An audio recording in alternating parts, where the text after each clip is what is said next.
Cade Cunningham partners with BlockFi and will be paid his sign-on bonus in Bitcoin. The number one draft pick in the National Basketball Association, Cade Cunningham, has partnered with BlockFi. Yes, he'll be receiving his bonus in Bitcoin. He said he's not just buying Bitcoin, but earning it. He'll be doing giveaways, promotions, and other services for the company to help him earn more Bitcoin. Josh Shigala, former college player, now becoming an NBA player, the number one pick in the draft, has just chosen Bitcoin. Yeah, I mean, why wouldn't you? It's the best thing you can take right now. In fact, this whole industry is absolutely booming. And it's funny to see the US trying to crush one of the last booming industries with these ridiculous regulations. But yeah, it's really great to see people wanting to be paid in Bitcoin. That's a really great way of getting Bitcoin at cost without slippage. If if they're getting paid.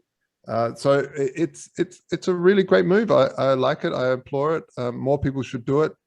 Great companies like Bitwage have been around for years and years and years and years, done really well. They enable any employer to basically pay their staff in Bitcoin.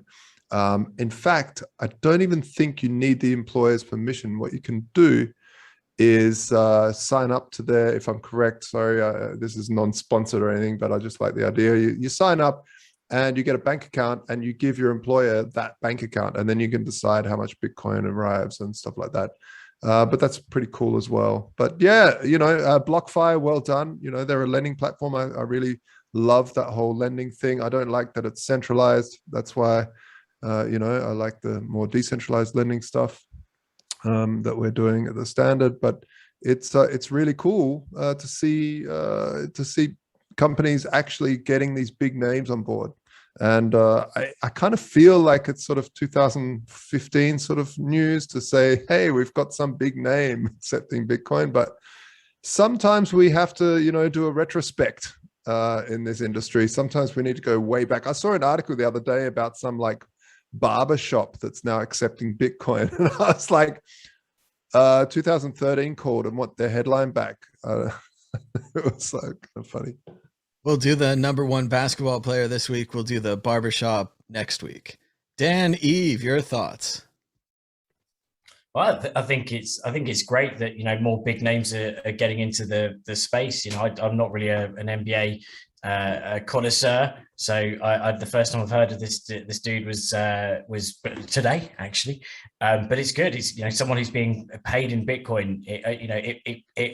It quashes one of those myths, right? That you can't live off of Bitcoin, because there's all sorts of myths that are still around, which is like it's illiquid. You can't sell your Bitcoin. I even someone the other day that I got back into, or at least tried to get into in 2013, was like, well, the problem is it's illiquid, and I'm like, no. A house is illiquid. Like a house is something that's a pain in the ass to sell. Bitcoin is easy to sell. It's easy to buy. It's easy to sell. It's easy to be paid in it. It would be great to see more services accepting Bitcoin, and obviously, there's always the rumors here and there of big services that are accepting it, others ducking out, like Tesla, until they reach that 51% attack on renewables, as it were. But even people like Busta Rhymes is piping up again, which is cool. I know that he was like in what was it, the blockchain week in New York in 2018. I was there. I didn't go to the crypto house. I wish I did. It was pretty much a better scene apparently than the actual the main headline event itself. But Busta Rhymes was there, and he's like, even he was saying he wants to get paid in Bitcoin today on Twitter, which is pretty cool.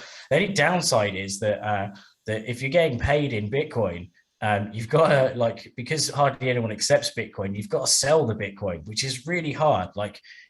Anyone who's held Bitcoin knows how hard it is to sell the damn thing, especially if you've known about it for a long time. Like people who are in and out quick, they're not as attached. They can easily buy the Bitcoin and just sell it. Whereas me, it does become a scenario of my precious, and it just feels, you have that gut wrenching feel about, that you're selling it for for X amount, and in 5 years' time, it's going to be a silly amount that's going to make you weep. So that's the downside to being paid in Bitcoin. I think that the only thing is about the paid is setting himself up for a slight failure, I think, by saying that he's going to be doing Bitcoin giveaways, because now he be followed by all the scam zombies, doing the Vitalik and Elon Musk things, hey, I'm getting a Bitcoin giveaway, just send me your Bitcoin here and I'll send you 10 times as much back.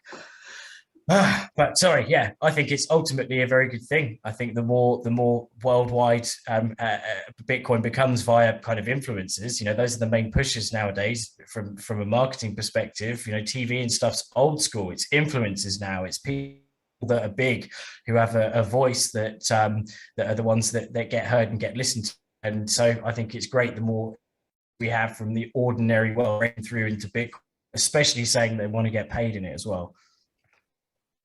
All right, let's go to Stefan Kinsella. Dan, check your internet connection. Might be going up and down there.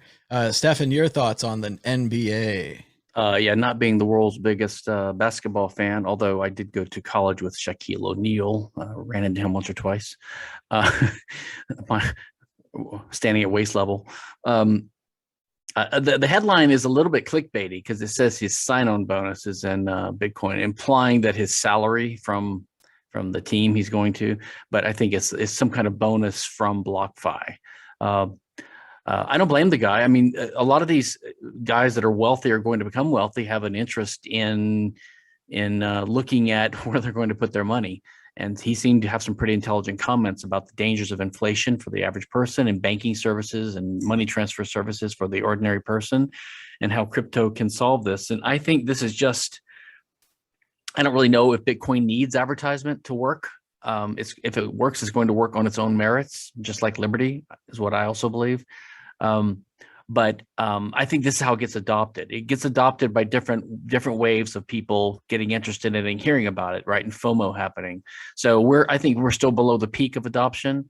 And so you're going to have the MicroStrategy corporate treasury approach, and now you're going to start having wealthy celebrities start putting some of their money into it. So this is how it happens. People hear about it and they jump on board. So this is one reason to expect the price to be higher in the next year.